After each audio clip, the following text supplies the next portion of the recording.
చిత్తూరు జిల్లా మదనపల్లె సబ్ కలెక్టరేట్లో ఫైళ్ల దగ్ధం కేసులో ట్విస్ట్ చోటు చేసుకుంది. టీడీపీ ఎల్లో మీడియా ప్రచారం అబద్ధమని తేలిపోయింది. పెద్దిరెడ్డి లక్ష్యంగా ఎల్లో మీడియా చేసిన దుష్ప్రచారం బట్టబయలైంది.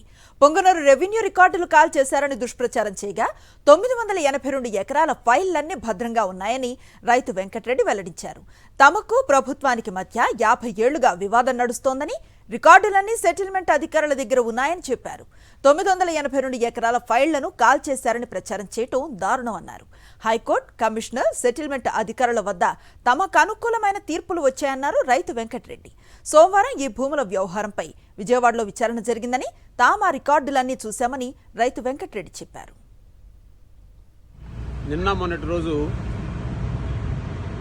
మదనపల్లి సబ్ కలెక్టర్ ఆఫీస్ నందు దగ్ధమైన దస్త్రాల గురించి కొన్ని తప్పుడు ప్రచారం జరిగింది.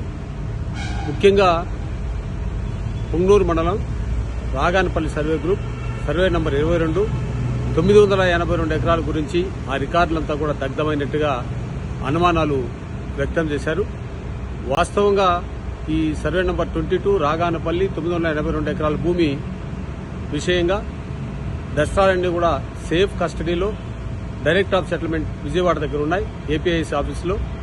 ఈ కేసు విషయంగా కడపటి 50 సంవత్సరాలుగా ప్రభుత్వం మా పైన కేసులు వేసింది. వ్యవహారం జరుగుతోంది. హైకోర్టులో మాకు అనుకూలమైంది, కమిషనర్ దగ్గర అనుకూలమైంది, అదేవిధంగా సెటిల్మెంట్ ఆఫీసర్ దగ్గర 2 మార్లు మాకు అనుకూలమైంది అని చెప్పారు. ఇది పూర్తిగా ప్రైవేట్ భూమి, ప్రభుత్వ భూమి కాదు. దీనికి సంబంధించిన ప్రతి ఒక్క పేపర్ కూడా సేఫ్ కస్టడీగా హైదరాబాద్ నుంచి అమరావతికి వచ్చింది, అమరావతి నుంచి చిత్తూరుకు వచ్చింది, చిత్తూరు నుంచి పొంగనూరుకు వచ్చాయి. ఇప్పుడు మరలా ప్రభుత్వం కేసేసిన దానివల్ల పొంగనూరు నుంచి చిత్తూరుకు, చిత్తూరు నుంచి అమరావతికి వెళ్లాయి.